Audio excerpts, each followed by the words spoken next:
मुख्यमंत्री देवेंद्रजी फडणवीस म्हणजेच आपल्या लाडके देवाभाऊंना मी विनंती करतो या विराट जनसमुदायाशी संवाद साधावा.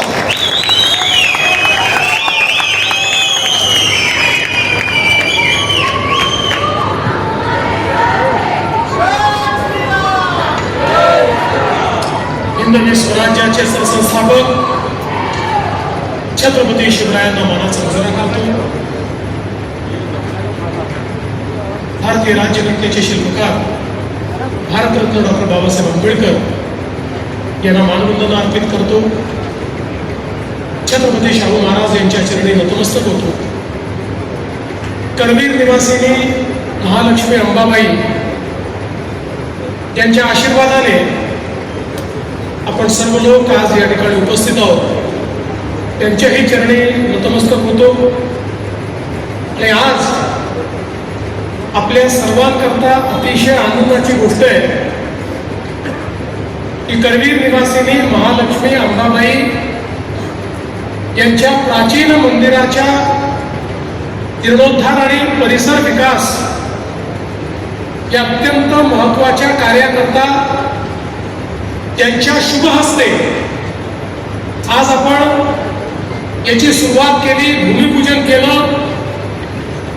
ते भारताचे अत्यंत कडखर कर्मठ असे गृहमंत्री आणि भारताचे पहिले सहकारिता मंत्री आपल्या सर्वांचे प्रेरणास्त्रोत माननीय अमित भाई शहा या ठिकाणी मंचावर उपस्थित महाराष्ट्राचे लोकप्रिय उपमुख्यमंत्री माननीय एकनाथराव शिंदेजी, रवींद्र चव्हाणजी, चंद्रकांत दादा पाटीलजी, शिवेंद्रराजे भोसलेजी या ठिकाणी उपस्थित, हसन मुश्रीफजी, आशिष शेलारजी, जयकुमार गोरेजी, आपले लोकप्रिय पालकमंत्री प्रकाश आंबेडकरजी, विनय गोरेजी, माधुरीताई मिसाळ, राजेशजी क्षीरसागर, धैर्यशीलजी माने, धनंजयजी महाडिक, सुश्री रूपाराणी निकम, श्री शिल्पाताई खोत, श्री अमल महाडिक, श्री चंद्रदीप नरके,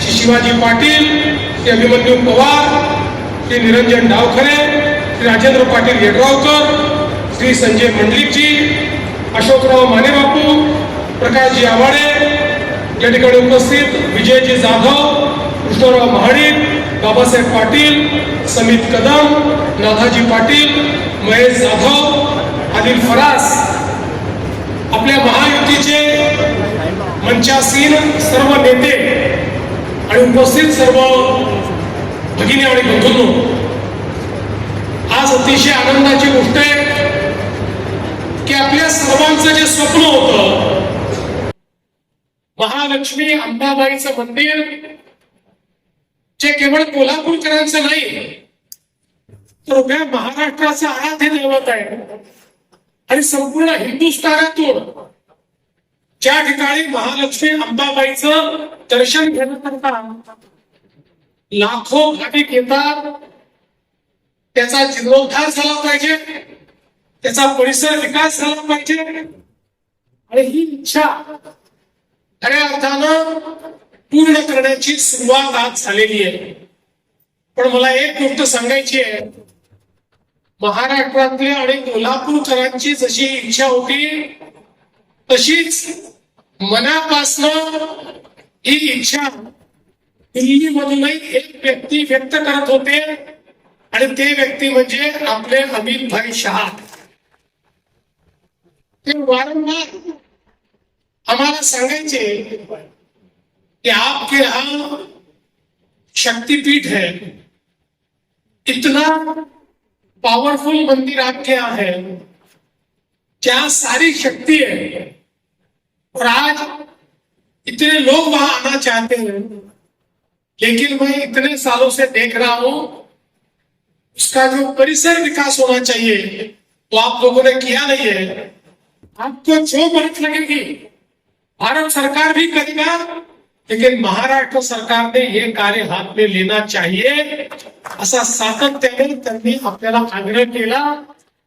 आणि आज आनंदाची गोष्ट आहे की त्यांच्याच हस्ते आणि आदरणीय वहिनींच्या हस्ते आपण या मंदिराचं भूमिपूजन या ठिकाणी केलं आहे.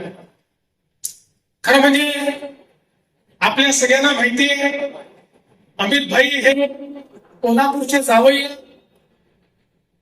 आदरणीय अमित भाई, मैं आपको बताना चाहता हूं, अभी 4 दिन पहले अधिक मास समाप्त हुआ. आप 4 दिन लेट आए, क्योंकि हमारे महाराष्ट्र की एक परंपरा है, या अधिक मास में धोंड्याचा महीना होता है और इसमें जवाई की सेवा करनी पड़ती है. जो दामाद होता है उसको बुलाकर उनकी सेवा करना, ये अधिक मास में हम लोग मिलकर करते हैं.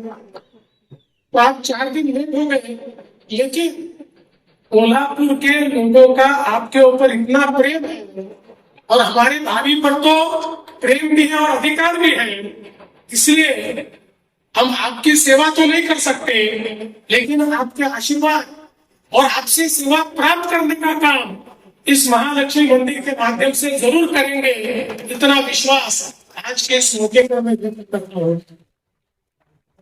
तर म्हणजे देशाचे माननीय प्रधानमंत्री आदरणीय नरेंद्र मोदी यांनी जो मंत्र आपल्याला दिला, विकास भी और विरासत भी, आज आपला वारसा, आपली परंपरा याचं प्रतीक असलेलं हे महालक्ष्मी अंबाबाईचं मंदिर आहे. 1000 वर्षापूर्वी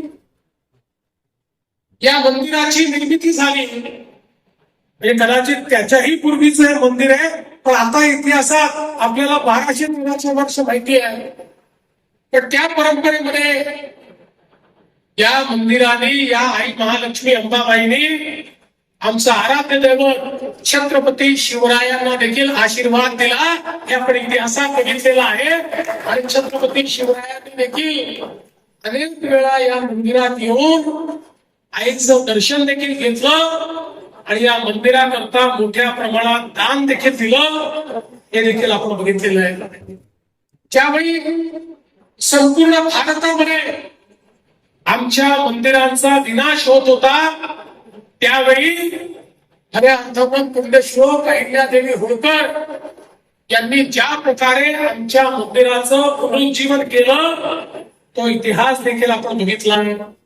आणि म्हणूनच आज आपण पाहतोय तीच परंपरा पुन्हा देशामध्ये माननीय मोदीजींच्या नेतृत्वात सुरू झाली आणि आता संपूर्ण भारतामध्ये एक सांस्कृतिक पुनर्जागरण होताना दिसत आहे. पुन्हा एकदा आमच्या संस्कृतीकडे, आमच्या परंपरेकडे आम्ही त्या ठिकाणी जातो आहोत आणि आमचं जे आराध्य दैवत आहे, ज्या आराध्य दैवतांनी आमच्या संपूर्ण या जीवनामध्ये आम्हाला आशीर्वाद दिला, अशा आराध्य दैवतांचं पुनरुज्जीवन करण्याचं कार्य चाललेलं आहे. मला अतिशय आनंद आहे की मोठ्या प्रमाणात या ठिकाणी या मंदिराच्या परिसराचं काम होणार आहे. या मंदिरात जिथे 50 लाख भाविक येतात आणि असं मानलं जातं की तिरुपती बालाजींचं दर्शन घेतल्यानंतर आई अंबाबाई महालक्ष्मीचं दर्शन घेतल्याशिवाय बालाजी भगवान आपल्याला पावत नाही. त्यामुळे जे लोक बालाजींकडे जाऊन त्या ठिकाणी वरदान मागतात आणि बालाजींचं वरदान मिळतं, त्या सगळ्यांना माहिती आहे की ते वरदान जर दुप्पट करायचं असेल तर या ठिकाणी करवीर निवासिनी आई अंबाबाई महालक्ष्मीकडे यावं लागतं. आणि म्हणून इथलं जे काम आता आपण हातामध्ये घेतलेलं आहे, हे काम अत्यंत व्यापक, भविष्यातले 100 वर्ष या मंदिरात येणाऱ्या लोकांची सेवा करता यावी, अशा प्रकारचं कार्य या ठिकाणी हातात घेतलं आहे. आणि यासोबत जसं शिंदे साहेबांनी सांगितलं, पंढरपूर आमच्या पांडुरंगाचाही कॉरिडॉर आता याच वर्षी त्याचंही बांधकाम आम्ही सुरू करतो आहोत. कोट्यावधी भाविक ज्यावेळेस आता पंढरपूरला जातील त्यावेळी विठुरायाचं दर्शन घेण्याकरता त्यांना त्या ठिकाणी ज्या प्रकारचा कॉरिडॉर पाहायला मिळेल, ज्या प्रकारची व्यवस्था पाहायला मिळेल, निश्चितपणे मला विश्वास आहे की पांडुरंगाचा अधिक आशीर्वाद आपल्या सर्वांना प्राप्त होईल. महाराष्ट्र देशातलं एकमेव राज्य आहे की ज्याच्यामध्ये 5 ज्योतिर्लिंग आहे. या 5 ज्योतिर्लिंगांचा विकास आपण सुरू केला. त्र्यंबकेश्वर असेल, घृष्णेश्वर असेल, भीमाशंकर असेल, तोरण बैजनाथ असेल, लोंढा नागनाथ असेल, या सगळ्या ठिकाणचं एक प्रकारे त्या ठिकाणी मोठं परिवर्तन हे आपण सुरू केलंय. आणि मला सांगताना आनंद वाटतो, भीमाशंकरला तर एक मोठं आश्चर्य घडतंय. मंदिराच्या आजूबाजूचं जे पूर्ण गाव आहे त्या संपूर्ण गावाने आपलं स्थलांतरण मान्य केलं आणि गावच्या गाव 1.5 किलोमीटर पलीकडे स्थलांतरित होत आहे. आणि त्या ठिकाणी अतिशय सुंदर अशा प्रकारे भीमाशंकरची निर्मिती ही आपण करतो. आणि त्यासोबत आपलं दुसरं शक्तीपीठ म्हणजे आमच्या कोल्हापूरचे ज्योतिबा, त्यांच्याही परिसराचा विकास सावकार मोठ्या प्रमाणात आपण हातामध्ये घेतलेला आहे. आणि तेही अतिशय सुंदर पद्धतीनं तुम्ही जे वन त्या ठिकाणी तयार करताय, एक प्रकारे हिरवगार अशा प्रकारचं काम हे त्या ठिकाणी देखील होणार आहे. हे सगळं होत असताना मला या गोष्टीचा आनंद आहे की ही जशी आमच्याकरता अध्यात्माची पंढरी आहे, ही जशी आमच्याकरता आमचं शक्तीपीठ आहे, तसा हा सगळा परिसर सहकाराची देखील पंढरी म्हणून ओळखला जातो. आणि देशामध्ये पहिल्यांदा मोदीजींच्या नेतृत्वात सहकारिता मंत्रालय सुरू झालं आणि मोदीजींनी त्याची जबाबदारी ही देशातले सगळ्यात मजबूत मंत्री माननीय अमित भाई शहा यांना दिली.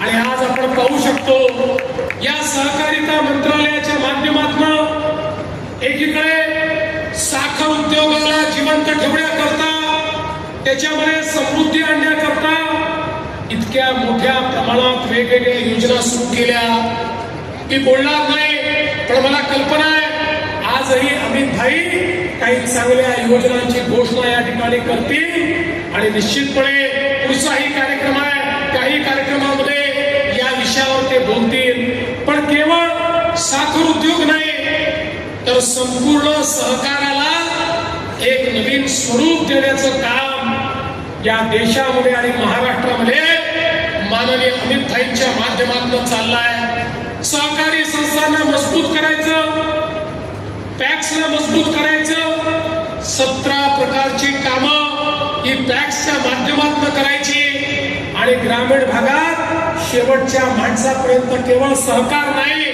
तर समृद्धी देखील पोहोचवायची. अशा प्रकारचं कार्य माननीय अमित भाईंच्या माध्यमातून चाललेलं आहे. आणि म्हणून बंधू भगिनींनो, आज मी फार काळ बोलणार नाही. अमित भाईंना ऐकण्याकरता आपण सगळे आलो आहोत, पण मी मनापासून अमित भाई आपले आभार मानेन. सहकारितेच्या क्षेत्रात आपण जे कार्य केलं त्याबद्दल संपूर्ण महाराष्ट्राच्या वतीनं मी आपले मनापासून आभार मानतो, आपल्याला धन्यवाद देतो. आणि पुन्हा एकदा करवीर निवासिनी आई महालक्ष्मी अंबाबाईचा आशीर्वाद आपल्याला असाच मिळत राहो अशी आईच्या चरणी प्रार्थना करून माझे 2 शब्द संपवतो. जय हिंद, जय महाराष्ट्र. धन्यवाद देवेंद्रजी. यानंतर